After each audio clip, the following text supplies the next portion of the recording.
Alors, bienvenue dans cette nouvelle guidance, la guidance pour ce mois de janvier, pour ce changement d'année, cette année 2025 qui commence. Comme d'habitude, je vais vous partager la petite canalisation que j'ai reçue pour ce nouveau mois. Et puis, on va aller faire un petit tour de côté de toutes les traditions qui m'inspirent pour sentir en quoi nous allons être invités à cheminer ce mois-ci. Mais avant de commencer, je vais vous proposer de liker ma vidéo pour lui donner un petit peu plus de boost et également à vous abonner à ma chaîne si ça n'est pas encore fait.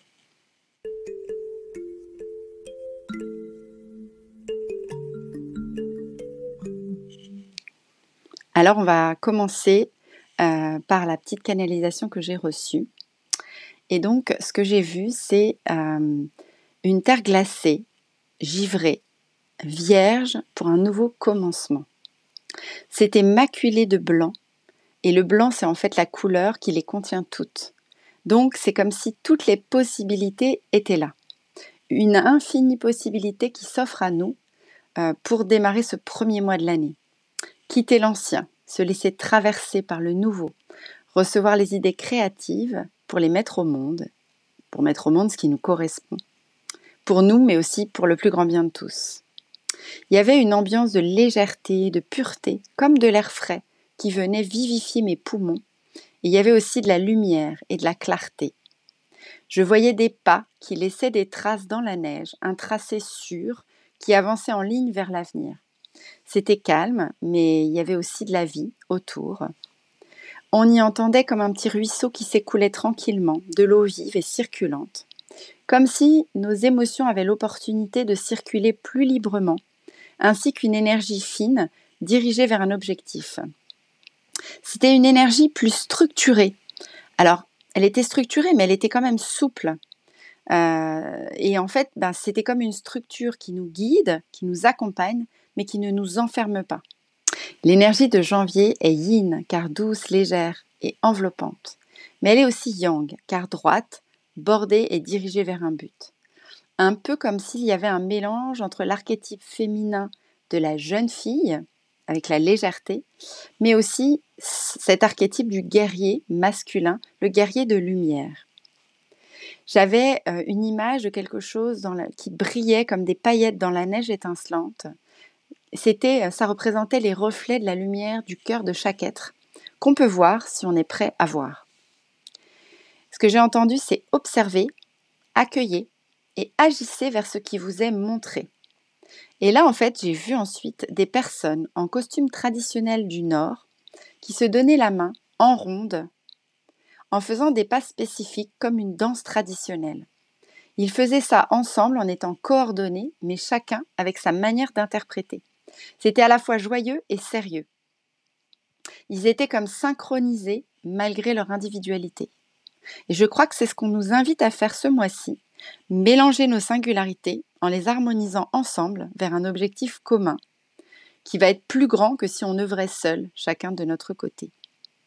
L'image finale que j'ai vue, c'est un lever de soleil rose corail, vous savez, comme l'hiver quand tout est givré, qu'il y a de la brume, mais qu'on a cette lumière rose orangée qui monte et qui est comme un symbole d'espoir qu'un nouveau jour vient toujours nous offrir une nouvelle opportunité de redémarrer en étant plus alignés sur nos aspirations d'âme.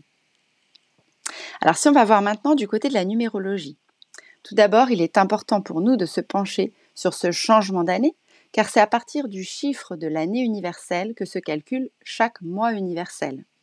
Donc, nous allons entrer en année 9. Si vous additionnez tous les chiffres de 2025, vous obtenez 9. Une année qui est là pour clôturer un cycle, le cycle qui a été commencé il y a 8 ans.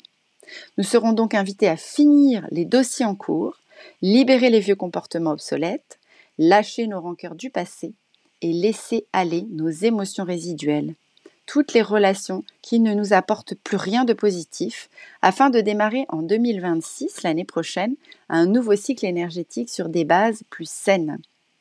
Et ce que je trouve intéressant, c'est qu'on va démarrer cette année, qui est une année de clôture, par un mois 1. Et le mois 1, c'est un mois de renouveau, de démarrage et d'élan. Alors ça pourrait paraître antinomique, mais en réalité, moi je vois ça comme un coup de pouce qui nous est donné dès ce début d'année pour oser y aller direct. On va pouvoir impulser tout de suite le mouvement, semer les graines pour faire en sorte qu'en fin d'année, tout ce qui doit être clôturé et accompli le soit. C'est donc le moment de faire un pas vers les buts à atteindre en fin d'année. Vous souhaitez pardonner quelqu'un? Eh bien, commencez ce mois-ci à revisiter votre blessure, libérer les émotions qui y sont liées. Et même s'il faut, eh bien, vous y reviendrez plusieurs fois au cours de l'année, mais vous aurez mis l'intention durant ce mois qui plante les énergies et impulse.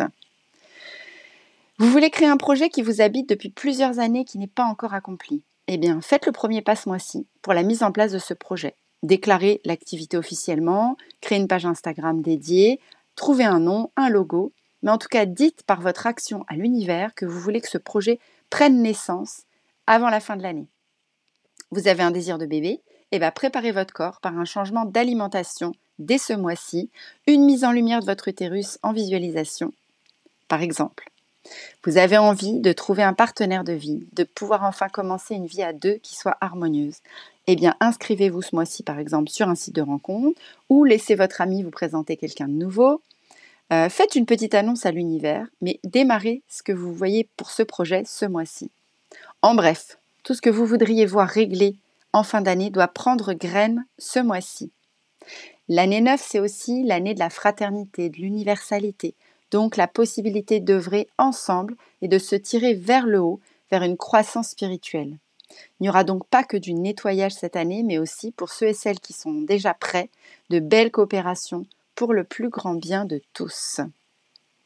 En fait, l'année 9, elle me fait un peu penser à la revue de vie qui nous est présentée en tant qu'âme au moment du grand passage, quand on est en fin de vie et qu'on meurt. On nous fait revisiter notre vie et faire le bilan pour repartir dans une nouvelle incarnation par la suite sur de nouvelles bases, ou bien rejouer les mêmes scénarios si ceux-ci n'ont pas été compris et réglés. Eh bien, en ce moment, en année 9, c'est un petit peu la même chose, je trouve, d'une autre manière. On nous propose une chance de régler certaines choses pour démarrer un cycle de 9 années sur de nouvelles bases, sauf si on s'accroche encore à l'ancien et qu'on choisit de redémarrer avec. Et il n'y aurait alors pas forcément de jugement à avoir là-dessus. Si c'est le cas, c'est qu'on a besoin d'un nouveau cycle pour cheminer encore sur cette problématique. Mais si vous vous sentez prêt à en sortir maintenant, alors vous avez 1 an pour vous remonter les manches et y aller à fond. Le mois 1, c'est aussi le mois de l'autonomie, de l'individualité, se recentrer sur soi pour devenir plus indépendant. Il va booster votre courage et votre envie de vous aligner sur vous-même. Du côté de l'astrologie maintenant. Et si janvier 2025 était le mois où vos rêves les plus chers devenaient réalité? Alors que l'année débute sous le signe du renouveau, certains signes du zodiaque vont bénéficier d'un alignement astral particulièrement favorable. Et oui, les astres ont décidé d'offrir leur cadeau de Noël un peu plus tard que prévu, mais ça vaut le coup. Alors la pleine lune sera en Cancer. Le 13 janvier, on vous invitera à vous concentrer sur vos forces et sur votre foyer et votre cercle proche. La nouvelle lune en Verseau, 29 janvier, cette nouvelle lune est marquée par une dynamique singulière, un besoin profond de liberté émotionnelle. Si vous ressentez une certaine distance ou une difficulté à naviguer dans vos émotions, ne vous inquiétez pas, c'est une énergie typique de la lune en Verseau. Bien que cette phase puisse compliquer un peu vos relations avec vos propres émotions, elle ouvre une porte vers la compréhension à travers les autres. Et oui, les autres sont toujours un miroir de nous-mêmes. Lorsque vous vous entourez des bonnes personnes, cette énergie lunaire vous aide à dépasser les émotions désagréables que vous pouvez traverser comme la peur, la colère ou la jalousie. Le partage et les échanges en groupe seront des outils puissants pour vous libérer et avancer dans votre développement personnel. Prenez le temps de vous entourer des personnes positives et stimulantes. Le soutien est essentiel sous cette influence. Laissez libre cours à votre imagination et osez rêver grand. C'est une période propice à la réflexion sur vos projets et vos ambitions futures. Soyez à l'écoute de vos émotions, même si elles semblent floues et complexes. Essayez de les exprimer à travers un journal, une création artistique ou bien des discussions avec vos proches, type brainstorming. Cette nouvelle lune en Verseau vous invite à embrasser votre singularité tout en trouvant des points de connexion avec les autres.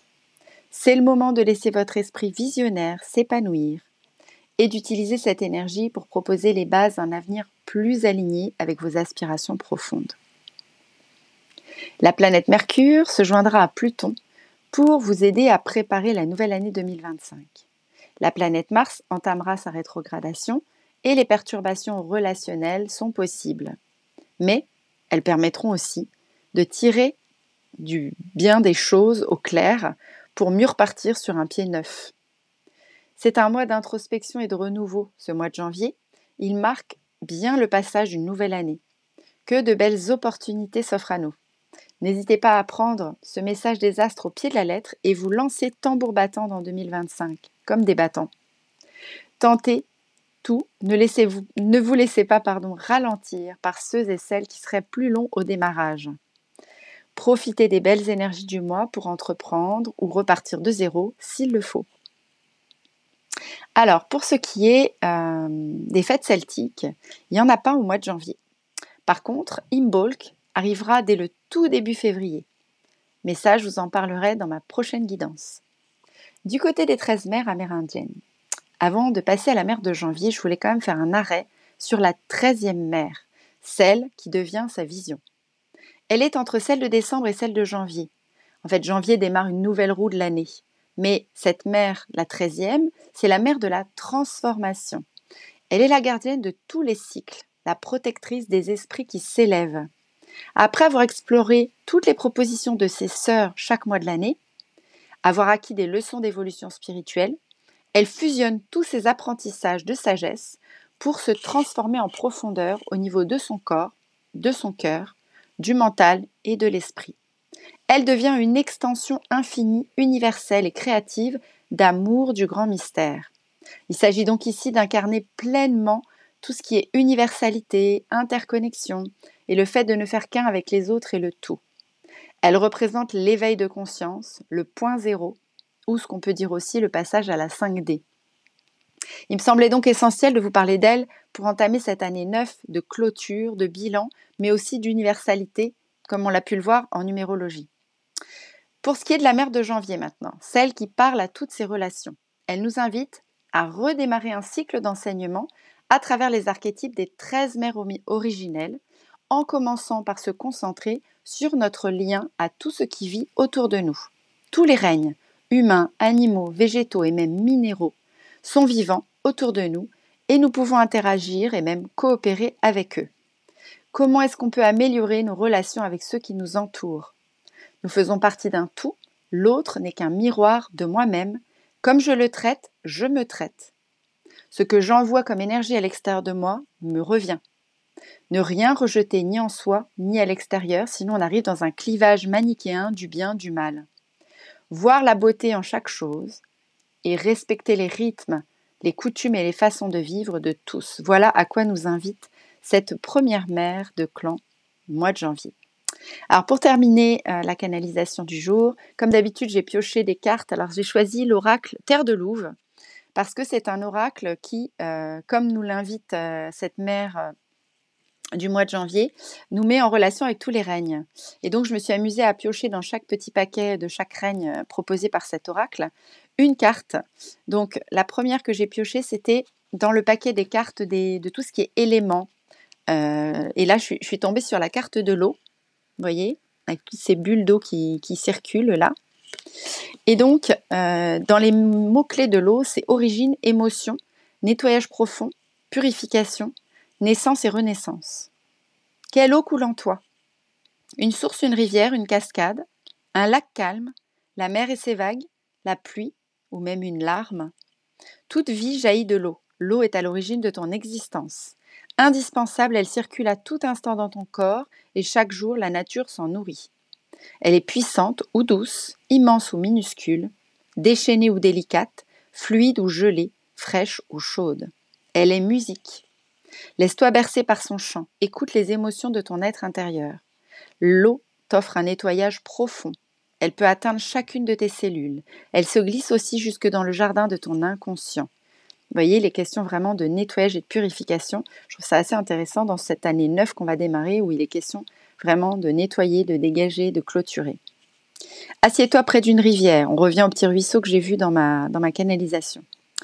Baigne-toi dans l'océan, marche sous la pluie, pleure tes larmes et demande-lui de te purifier, de te régénérer. Confie-lui tes soucis, tes doutes, tes blessures, tes émotions et laisse-la emmener tout cela. Laisse-la nettoyer ce dont tu n'as plus besoin. Laisse-la te permettre de renaître comme un petit bébé frais et pur, comme une nouvelle femme. Vous voyez, on est vraiment dans la renaissance aussi, en lien avec le 1 du mois de janvier. J'entre en résonance avec l'énergie de l'eau. Je lui demande de m'offrir la purification dont j'ai besoin pour accueillir le renouveau dans ma vie. Bon voilà, elle est vraiment bien appropriée par rapport à cette histoire de redémarrage, de renouveau du mois de janvier. La deuxième carte que j'ai piochée, c'était le paquet du règne animal. Et là, j'ai pioché la tortue. La tortue, les mots-clés, c'est enracinement, stabilité, lenteur, protection et sagesse. Prends le temps d'accueillir, prends le temps de partager des expériences, prends le temps d'être touché par la beauté. La tortue vient à toi aujourd'hui pour t'enseigner la sagesse de la lenteur. Cette lenteur est nécessaire à ton corps afin qu'il s'enracine plus profondément dans la terre. Ça me fait penser à cette neige maculée là, où il n'y avait plus rien, plus de bruit, tout était calme. Ça invite à la lenteur, la neige. La femme en toi a besoin de stabilité et d'ancrage pour mûrir ses projets. Prends le temps, observe la tortue, bouge à son rythme. Dans ce mouvement lent, une grâce peut s'offrir à toi. Laisse-toi inspirer. Regarde son extraordinaire carapace.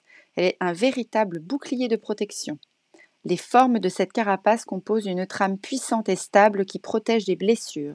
Si tu te sens vulnérable, appelle le bouclier de la tortue. Ne laisse personne attiser tes blessures. L'ouverture à la souffrance n'est pas une voie d'éveil. L'ouverture du cœur ne demande pas de s'exposer au danger. Regarde la situation avec discernement. S'aimer, c'est aussi être ferme envers ce qui n'est pas bon pour soi. Là, on en revient, vous avez vu, j'avais vu archétype féminin, douceur, etc. Et archétype masculin. Et donc, j'avais dit la jeune fille, donc l'eau me fait penser plus à cet archétype du féminin, la carte de l'eau. Et là, la carte de la tortue avec sa carapace et sa protection, elle me rappelle l'archétype du chevalier de lumière, du guerrier de lumière que j'ai vu aussi, que j'ai ressenti aussi dans l'énergie du mois de janvier. La petite phrase, c'est « Je prends le temps de me laisser inspirer et de nourrir mes rêves. Je protège fermement mon histoire, ma famille, ma sensibilité et mon espace intime. » Et pour finir, dans le règne humain, j'ai pioché la carte de l'utérus sacré. Donc vous voyez, ça forme presque un cœur. Et au centre de l'utérus, je ne sais pas si vous pouvez le voir, il y a un soleil qui brille. Les mots-clés, intimité, source créative, guérison des blessures d'intrusion et protection du nid. Grâce à ce merveilleux trésor logé au plus intime de ton être, ton utérus est une perle sacrée qui fait le nid de tes précieuses créations. Un mois où on doit tout créer pour l'année, c'est pas mal. En son centre, tes enfants et tous tes rêves prennent vie, germent et grandissent. Vous voyez, quand je vous disais que c'était le mois pour planter les graines, on est à fond dedans. Il les nourrit de sa riche substance, vibrante de joie, d'amour, dans l'obscurité de ton intimité. Chut! Tes créations sont des secrets, ne les livre pas trop tôt. Elles ne peuvent éclore qu'à maturité. Sache protéger ton nid innocent, car ta source jaillit en son cœur. Ta matrice est connectée aux humeurs de la lune. Elle dépose tes larmes dans la terre, des larmes rouges de tant de blessures de femmes, des larmes des intrusions dans ton corps, dans ton intimité. Laisse pleurer ton trésor, laisse-le rendre à la terre ce dont tu n'as plus besoin. La femme sauvage en toi sait le guérir et le protéger de toutes ces vieilles histoires. On en revient aussi à nouveau à l'énergie du neuf qui nettoie et qui libère et qui laisse partir tout ce qui n'est plus nécessaire.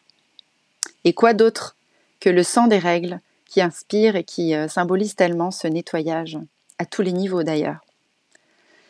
La femme sauvage en toi sait guérir, protéger ces vieilles histoires. Les larmes se transformeront en rivières de joie pour le monde. La seule joie d'enfanter, de créer, de jouir de ton corps et de la vie restera. Donc voilà, et puis la phrase c'est « J'accueille mes blessures de femme. Je pose chaque jour une perle d'amour pure au cœur de mon utérus. Je prends soin des rêves qui grandissent en moi. Je protège ma source de joie et de créativité. » Voilà pour cette guidance du mois de janvier. J'espère qu'elle vous aura apporté une inspiration peut-être pour les énergies qui vous attendent et de tout ce que vous allez pouvoir mettre en œuvre de nouveau, planter les graines pour l'année qui vient. Je vous dis donc à tout bientôt pour une prochaine guidance.